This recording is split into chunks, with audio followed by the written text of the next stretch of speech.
talking about major decisions. And every major decision that you make in your prime, which is 18 to 30, is going to have a major impact on the rest of your life, either positive or negative.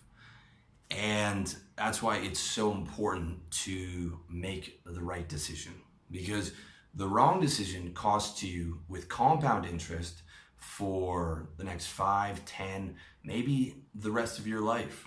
You know, if you're driving like a maniac on your motorcycle and you fuck up your shoulder, that nagging injury is going to be with you for the rest of your life. And that's not even one of the major decisions. You know, if you have children too early before you can afford them, it's going to be very, very difficult on you as compared to if you have children when you're 36, 37, 38, you've made your money, you know what kind of woman you want to raise children with. It's a completely different ballgame. And the idea behind this article in video is to take the knowledge that I learned as a pro trader in my early 20s, and you know, from studying, I went from the trading floor to the library to the internet, and then I would read biographies on market wizards and Warren Buffett, and soak up as much information as I possibly could on trading and investing. Now, when my niche in trading dried up, that was it for me as a trader. And I chose not to invest in the market because I understand the market. You're looking at about an 8% return a year, and your money goes a lot farther when you invest in your own business, where you can get 1,000% return a year, like I have with blogging. With that said, the skills that I learned from all that study and from trading were massive in terms of applying that particular logic to my personal life. So what I want to give you today is the criteria for applying investment logic to your decisions across your health, wealth, relationships, and lifestyle. Those are the 4 major categories that account for the vast majority of your personal happiness. And that's all we talk about here at RLD, is just making you as happy as possible. And when it comes to big decisions, you really have to put in a big amount of effort to make sure that you're making the right decision. So without further ado, I want to give you the 5 major criteria for making a big decision using investment terminology. So number 1 is risk. Number 2 is probability. Number 3 is capability. Number 4 is opportunity cost. And number 5 is ROI, or return on your investment. So let's start with risk, okay? Before you make any major decision, and I define any major decision as something that is going to take up a lot of your financial resources, time, and emotional resources. Talking about getting married, starting a business, having children, you know, buying a house is a major decision. Even buying a car can be a major decision depending on how much money you have. So what you need to do is, the first thing you need to do is determine your risk profile, okay? And the 5 metrics you need to look at in terms of your risk profile are cost of failure in regards to your health, time, wealth, and emotions. Speed of failure, how long it will take you to recognize that you made the wrong decision. Okay, you want to fail as fast as possible with anything. Recovery time, how long it will take you to get your health, wealth, and finances back in check. And risk to reward. So whether the reward strongly outweighs the risk of that particular decision. And finally, risk management.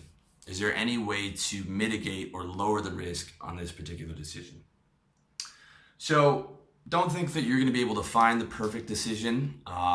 You won't. There's always going to be risk in anything you do. You just want to make sure that the risk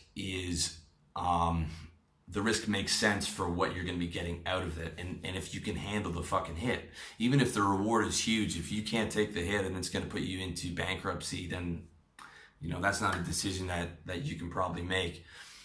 So let's take bodybuilding, for example, okay? Because we're applying this stuff to your health, wealth, relationships, and lifestyle.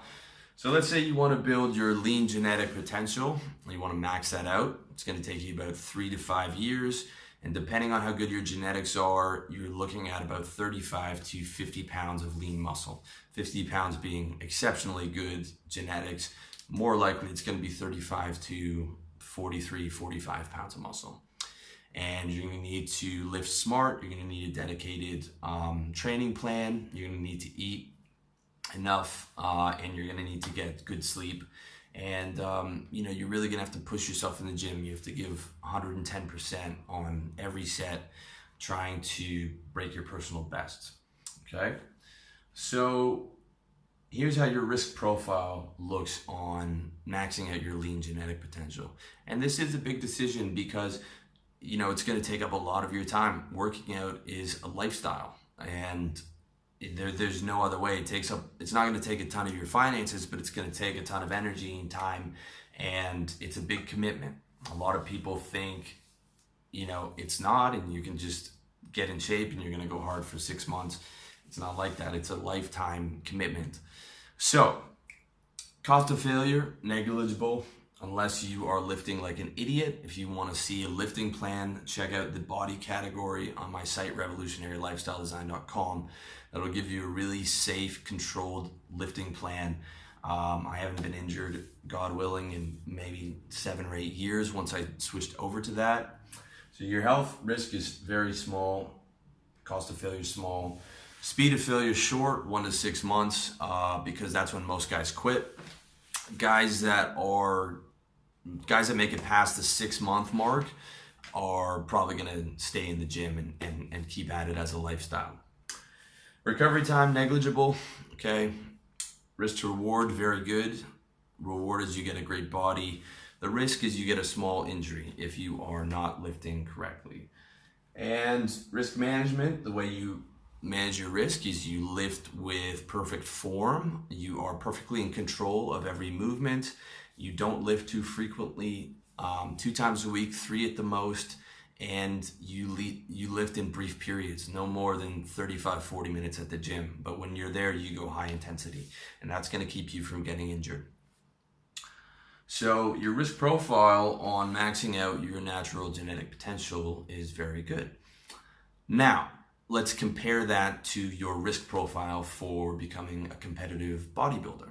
Let's say you're interested in bodybuilding and you're weighing all your options of how you want to pursue things. And, being a competitive bodybuilder is on your personal landscape. So let's weigh the risk profile on that.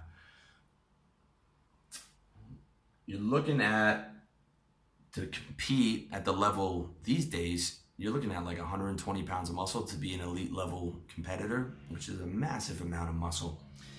And to get that, you're going to need the next decade of insanely dedicated eating, training, 7 days a week. You're going to need exceptional genetics, and you're going to need to spend about 30, 40 grand a year on tests, insulin, HGH, Dianabol, DECA.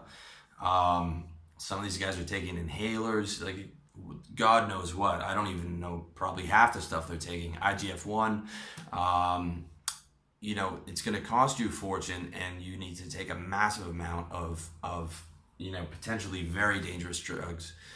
Specifically something like insulin is incredibly dangerous, and that's just one of the things that all the top level guys are on. And your food bill is going to be through the roof, and your risk profile is going to look like this. Cost of failure is massive. Speed of failure is long. You're not going to fail fast. You're not going to realize you're not going to be the next Ronnie Coleman until 10 years in. It takes a long time to get to where you want to go.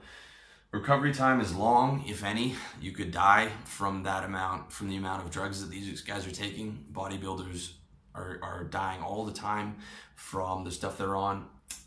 Risk to reward, terrible. Winning Olympia is extremely unlikely. Competing at a very high level is extremely unlikely. And even if you can get there, very few of those guys make a lot of money off bodybuilding. The vast majority of them have to work other jobs. So, and the risk is huge.